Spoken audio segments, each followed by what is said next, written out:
Hey there, everybody, and welcome to this live presentation on developing emotional intelligence. I'm your host, Dr. Elise Snipes. So let's start out with the basics. What is emotional intelligence? Well, let's start out with what are emotions? Emotions are neurochemical reactions based on schema from prior experiences and sensory input from the current experience in the present context. Oh my, that is a lot of garbledy-gook. So let's kind of break it down. When we experience something, whenever we experience something, we form a memory, if you will. And that memory serves as a shortcut in the future for what to expect. The first time you went to the grocery store or to church or to the doctor, you may not have known what to expect. But after that first time, you kind of had an idea about what to expect. And it didn't mean that that was always going to happen, but you had a shortcut. So you had a little bit of a way to anticipate what was going on. Based on that anticipation, you may have an emotional reaction. So for example, going to the doctor. If you had a bad experience at the doctor, then in the future, when you get ready to go to the doctor, based on that prior bad experience, you might feel anxiety creeping up. You might start having that emotion of anxiety. Okay, well, as late adolescents, adults, we also have the ability to integrate information from the current experience in the present context. So I can go into the doctor's office now and I know that I had a bad experience with a doctor when I was about 6, but my current doctor is very good at, in this case, drawing blood. So I know that in the past that happened, and I still get a little twinge of anxiety when I've got to go get blood drawn. I'm like, oh, this is going to suck. And then I remember, hey, but this doctor's office is very good at drawing the blood, so I've never had a problem. And my anxiety levels start to decline. My brain says, hey, don't need to be in fight or flight mode. There's no threat, so let's go on about our business. Now, the present context is also something to take under consideration, because not only are we taking into consideration, stick with that example, this current doctor, but we're also taking into consideration things that are going on with me.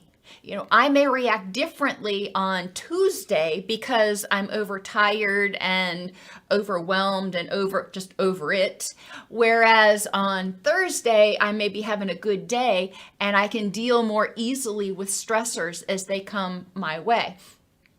And part of emotional intelligence is being able to recognize, why do I react differently? Did I react differently on Tuesday than I did on Thursday to something that was very similar? Emotions prioritize what we pay attention to and motivate our behaviors. Happy emotions, like curiosity and happiness and elation and love, those cause our body to secrete dopamine and norepinephrine, increase our focus and want us to do it again, because they are pro-survival. They're positive behaviors and they produce a reward of some sort. Anger, anxiety, those emotions are from our threat response system. Those are from our fight or flight system. And they say, hey, there might be a threat going on. There might be a threat to you in this situation. So you need to wake up and pay attention to what's going on. So in that case, we get our glutamate, our norepinephrine, our cortisol, our stress hormones that rev us up and help us be more alert and more attentive. When we're in that frame of mind, we pay attention to the threats in the environment. We're not noticing the bunny rabbits that are hopping around on the side of the road. We're noticing the car that cuts us off. We're noticing other things that could be a threat. When we're in a positive frame of mind, we tend to be more able to notice the bunny rabbits on the side of the road. It doesn't mean we miss the threats, but it means we have a more open attention and we are able to focus on a wider variety of things.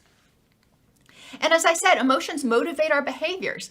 If it's going to bring us pleasure, we're likely going to do it. If it's going to bring us pain or threat or harm, we're likely going to try to avoid it.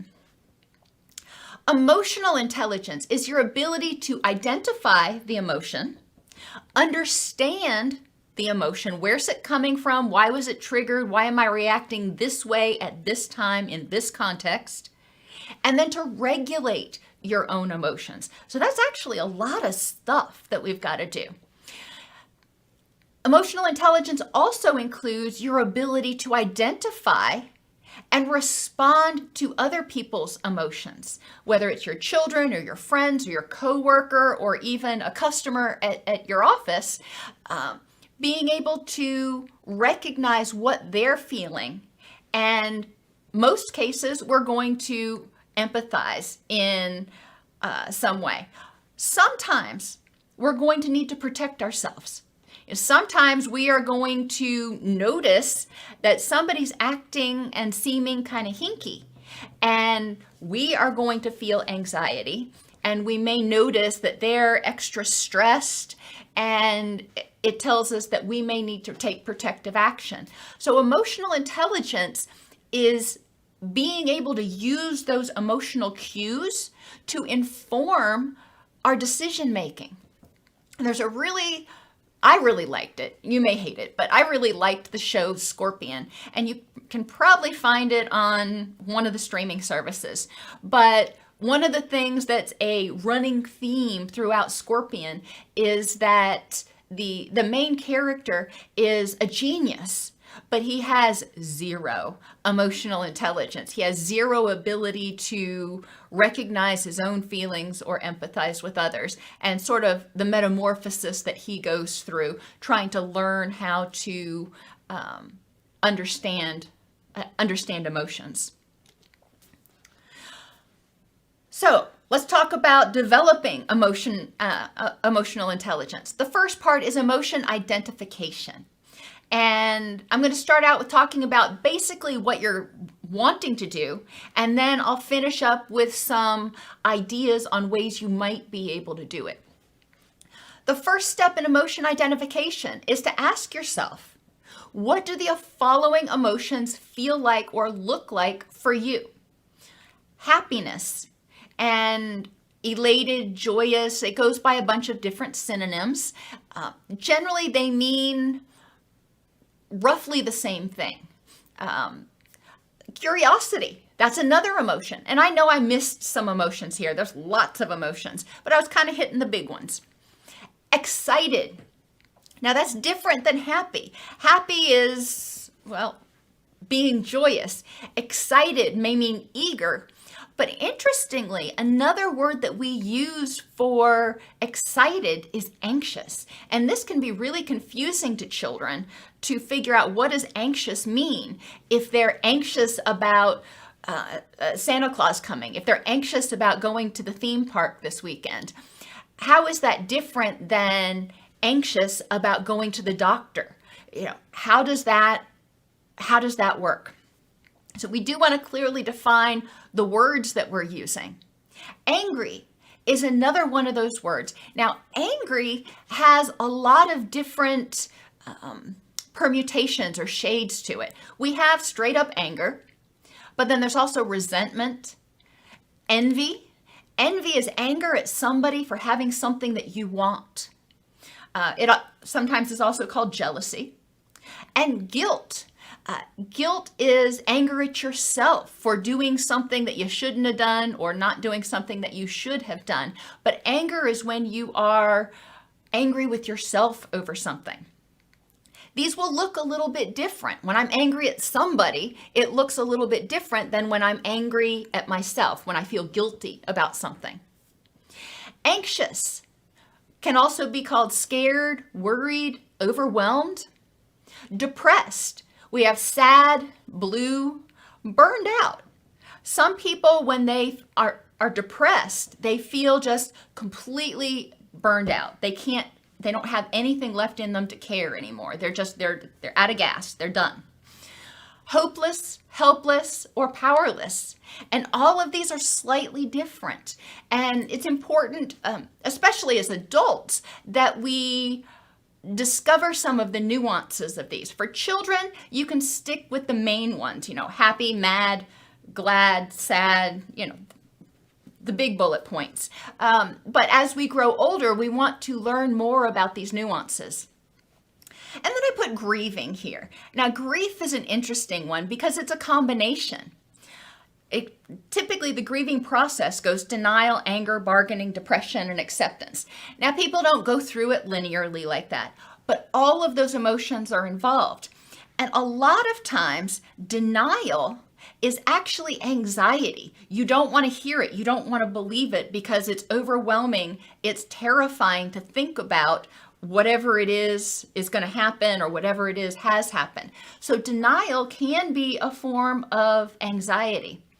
And then we all are familiar with anger and that sense of depression and hopelessness once we realize that the loss is happened.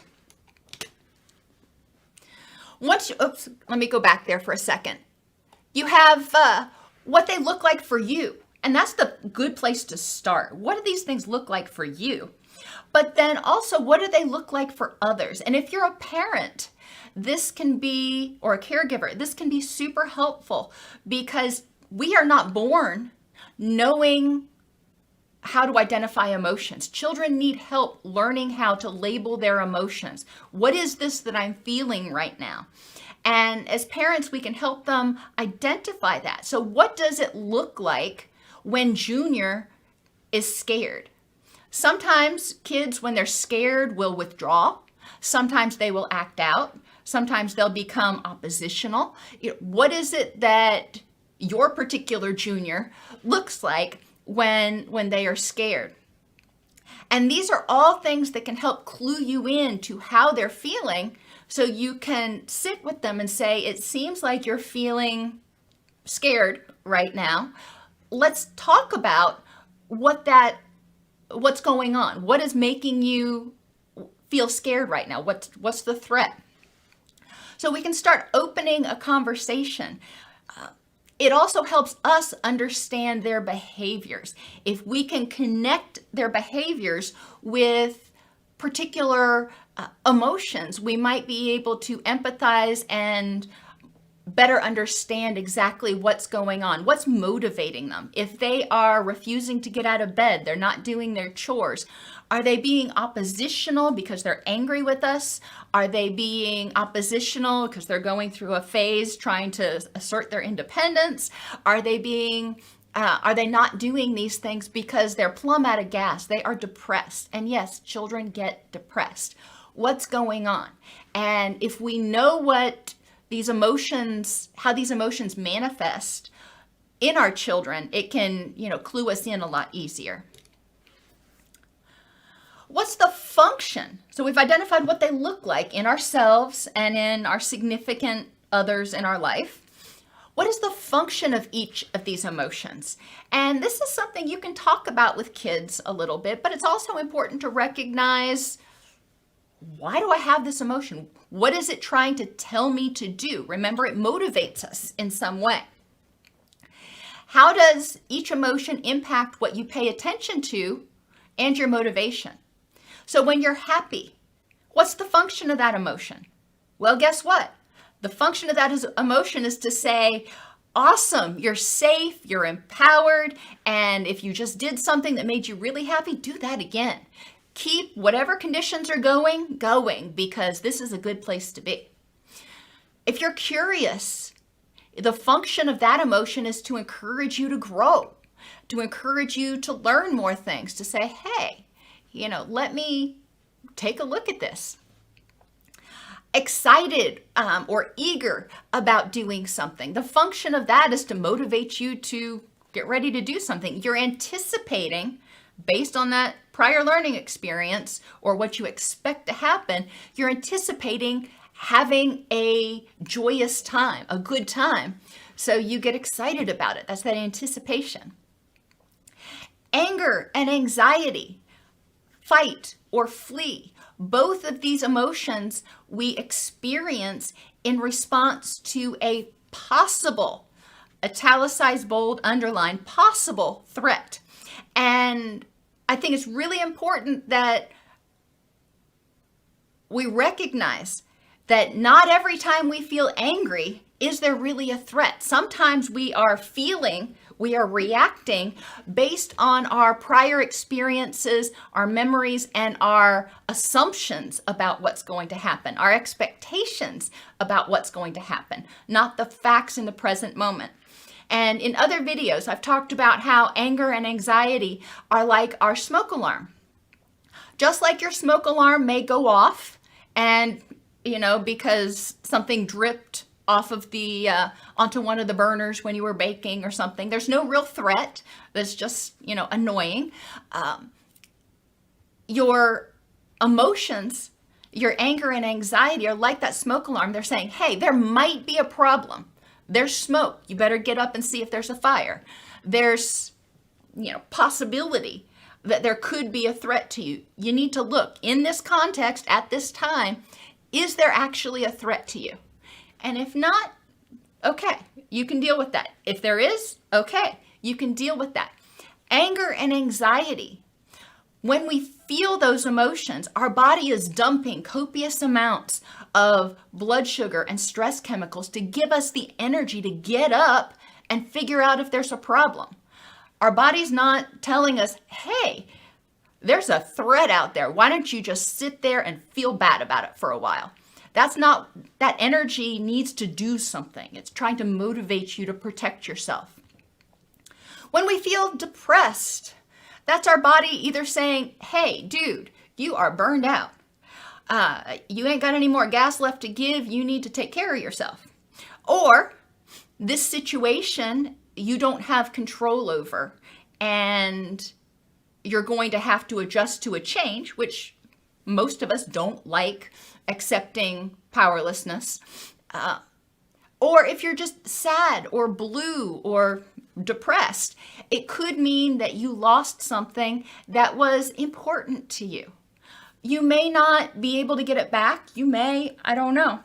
But depression helps us recognize when something important is gone. That way we can figure out how to move through that grieving process. And grief. What is the function of that emotion? To help us move through to the point of acceptance where we can adjust our thinking and our lives based on what has happened. And then emotional understanding, what triggers each emotion for you? So you've identified what it looks like. You've identified the function and what it motivates you to do. Now we need to look at, for you and for the significant others in your life, what triggers these emotions? Ideally, we want to trigger the good and mitigate the triggers for the bad. You can't eliminate the bad. You're going to have stress triggers. You're going to experience depression occasionally. Unfortunately, that's all part of the balance in life, the dialectics, the yin and the yang, whatever you want to call it. But being aware, because you can significantly alter your environment if you're aware of what triggers different emotions for you. What helps you feel happy, elated, joyous, curious, eager? All those are wonderful. What things trigger anger, resentment, jealousy, guilt, anxiety, depression, grief? It's important to recognize, and it may be stuff in your environment. It may be when certain things happen or certain people treat you a certain way, but knowing what triggers those emotions can help you be more mindful. When you're more mindful, you can notice when it's getting ready to happen or when it has happened, so you can address it before it bubbles out of control. Another aspect to emotional understanding, and I mentioned this a little bit earlier, is recognizing your vulnerabilities. Now, vulnerabilities are different than triggers. Vulnerabilities are things that make you more likely to have difficulty dealing with triggers when they happen. So, for example, if I haven't gotten enough sleep or if I am feeling poorly, I have less tolerance for nonsense, for people who are being aggressive and sort of up in my face. That will trigger me more when I'm sleep deprived or not feeling well than it will on a day where, I slept well, I feel fine, and I've got enough energy that I can deal with it. It's important to know what your vulnerabilities are. Some people can do just fine with only a small amount of sleep. Others, not so much. Some people do just fine when they've got 16 things going on all at once or in big crowds. Other people, not so much. So what makes you more vulnerable? What drains your energy so you have less left over in reserves to deal with life when you get triggered? Think about these things for obviously you, but also maybe your office mate, if you share an office with somebody, your housemate, whether it's your significant other, your spouse, your roommate, your child. What makes these people more vulnerable, especially to the what we're really looking at here are the distressful emotions. We're typically not vulnerable to happiness. So what we're talking about is what makes the people in our lives and ourselves more vulnerable to being triggered when faced with triggers for distress. And then emotion regulation. So you've identified it, you understand it. Now, how do you regulate it? And Linehan has a lot of great tools in dialectical behavior therapy. Hayes has a lot of great tools in acceptance and commitment therapy. And I have other videos about those things on the Doc Snipes channel. But thinking just in general, what strategies can you use to increase the positive emotions in your life and tolerate, then mitigate the negative? I didn't say eliminate the negative because we can't do that. When unpleasant emotions come up, how can we tolerate them? How can we sit with them for a minute, then get into our wise mind and figure out how to improve the next moment? How can we mitigate it when it happens? So going through these things is important to figure out how we can do that in our lives. What do you need to do? And this is sort of a challenge I'm issuing to you. What do you need to do in order to increase happiness in your life? One of the things I do, and you saw in the community, I was sharing videos of the birds that come to my bird feeder. I love birds. It's one of those things that just makes my heart happy. I love chipmunks, but we don't have chipmunks in this part of Middle Tennessee, so bummer to that. But when I want to feel happy, sometimes I'll go and I'll watch videos of chipmunks, or I'll go out to East Tennessee where I can actually see them. Emotional intelligence activities. Now you can start out with the very basics with kids, like getting a chart that has different emoticons on it so they can identify, they can point how they feel. And this is really good for elementary, preschool age children who aren't getting super deep into that yet. They're still just trying to identify the basic emotions. So that can be really awesome. Another thing that you can do, and you can do it, heck, I do it as an adult. This isn't something that you have to do only if you're a kid. But think about animals or other embodiments of emotion. What else could represent this feeling? And that really encourages you to think, what does it look like? So, for example, characters. And a lot of people, myself included, use Winnie the Pooh as an example. Tigger is an example of excitement. Tigger is bounding with excitement constantly. And when I think of being excited, I want to be like Tigger. Piglet is always very worried. Piglet is very anxious. He's wringing his hands, and you can tell in the way he talks. He's very meek. He's very timid. He's very scared. And then Eeyore is depressed. He just doesn't see a lot of happiness and stuff. He puts one foot in front of the other. He's not clinically depressed, but he's not a happy donkey. I thought about putting rabbit here because rabbit does tend to get angry quite often, but rabbit has so many more dimensions. He tends to be a little bit more challenging to deal with. So when we're talking about just personifying a particular emotion, Tigger, Piglet, and Eeyore, they're pretty good. For anger, some people, especially older children, adolescents, maybe even adults, they don't want to talk about Tigger. But they may talk about things like trains or automobiles or, what does anger look like? A bullet train. A bullet train is one of those trains that goes super, super fast. And anger can feel like that. It just barrels right on through. You can also relate it to musical instruments. And noting the octave and the pace also impact the feeling. So a bassoon can feel curious, but it can also feel scary or depressed. It has a range there. The piccolo, that's the little tiny flute. That is a much higher pitch. So what feelings does that evoke in you when you hear a piccolo? Or a trumpet or a tuba or a xylophone. Remember the xylophones that we used to have when we were kids?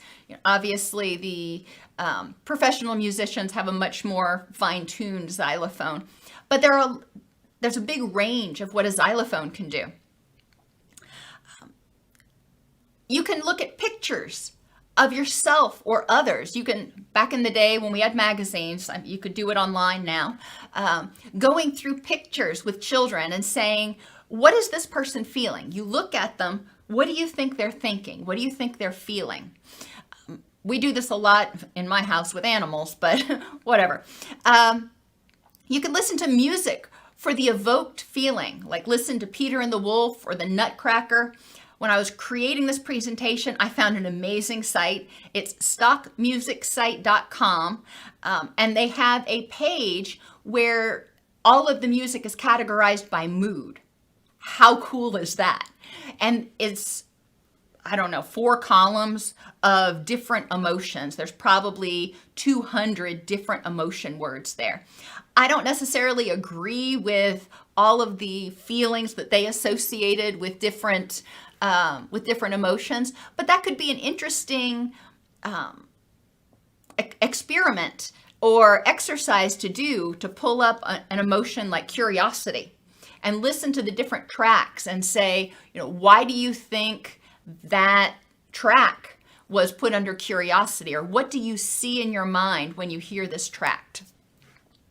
You can do charades where somebody acts out an emotion and you've got to try to identify it.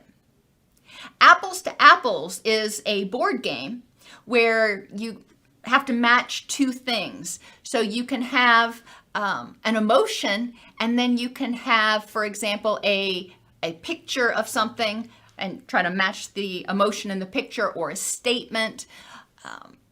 It takes a little bit of creativity, but you can work it. You can do a collage. What makes you feel anxious, angry, depressed, what have you? And each emotion gets its own collage, so people can start thinking about all of the different things. And I usually start with happiness that make you happy. So you may have birds and bees and flowers and trees. I know it rhymes. And then mindfulness, meditation, and journaling. Reflecting at the end of each day the emotions that you experienced, what that looked like, what that felt like when you experienced them, what triggered that emotion, and why. Distress tolerance is another important tool. Thoughts. You want to list distress tolerant thoughts so you have them on hand, so you're not sitting there telling yourself, I can't deal with this. What can you tell yourself that is distress tolerant? For example, this sucks right now. However, I will get through it.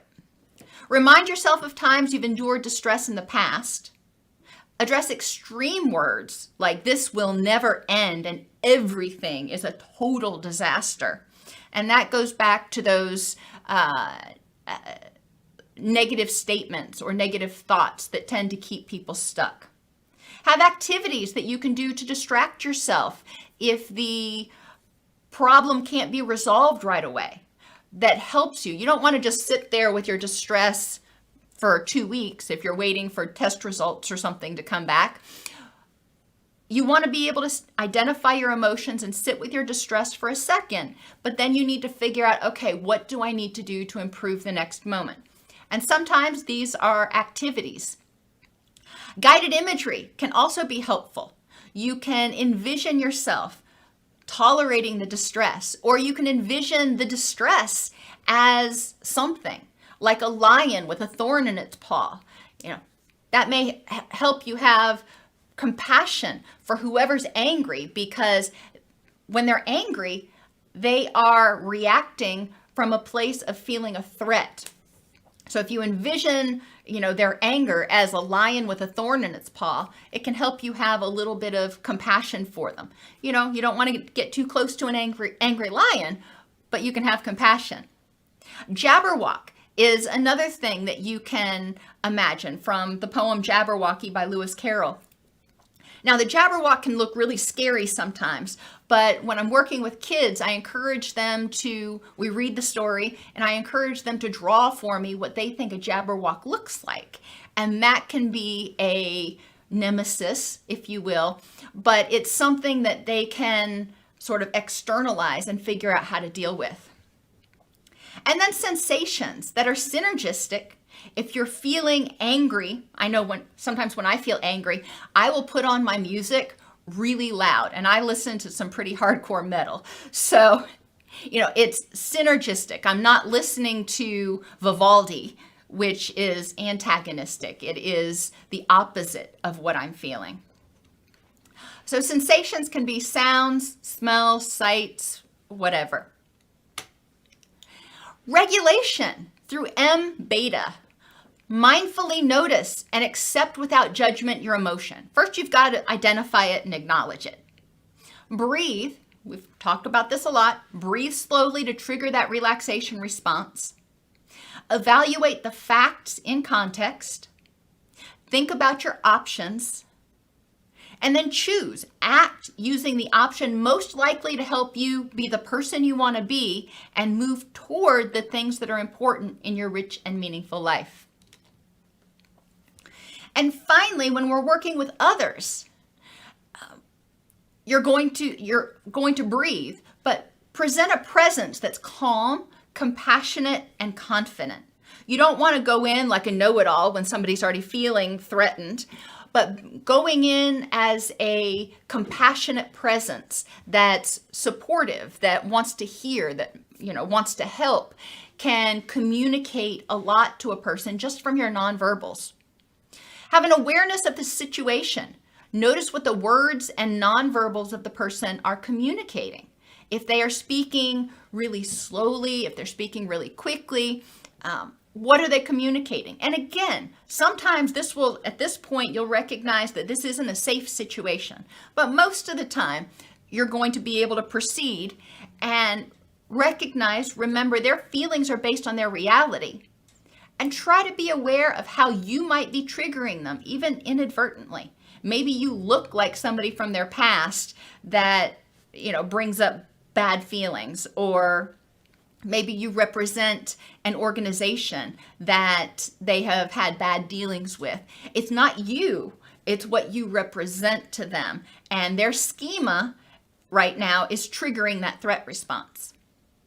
Validate the feeling that you think that they're experiencing. This communicates understanding and respect. You don't want to say, I understand, because you may not, but I get the sense that you're angry. I get the sense that you're feeling really hopeless right now. That goes a long way, because then somebody's like, oh my gosh, you get it. Let me tell you. If they feel angry or anxious, then invalidation will likely intensify the perception of that threat. So if you ignore them, or worse yet, tell them that they're wrong or they're overreacting, it's probably going to intensify that distress. Once you've kind of met on common ground, explore ways to cooperate compromise, or synergize. And do this by asking. Don't assume. Don't tell them, you need to do this, or I will do this for you. Ask them, what is it that I can do to help? Or how is it that we can make this work? Humans are not born with an emotional vocabulary. Depending on a person's culture, they may not be comfortable with feeling words, so metaphors can be helpful. Emotions impact our perceptions and our reactions to the world, and being able to identify, understand, and regulate our emotions can help us not only improve our interactions with others, it also helps improve our health because we're less stressed if we're able to identify those emotions, react and regulate them, and it can improve our productivity.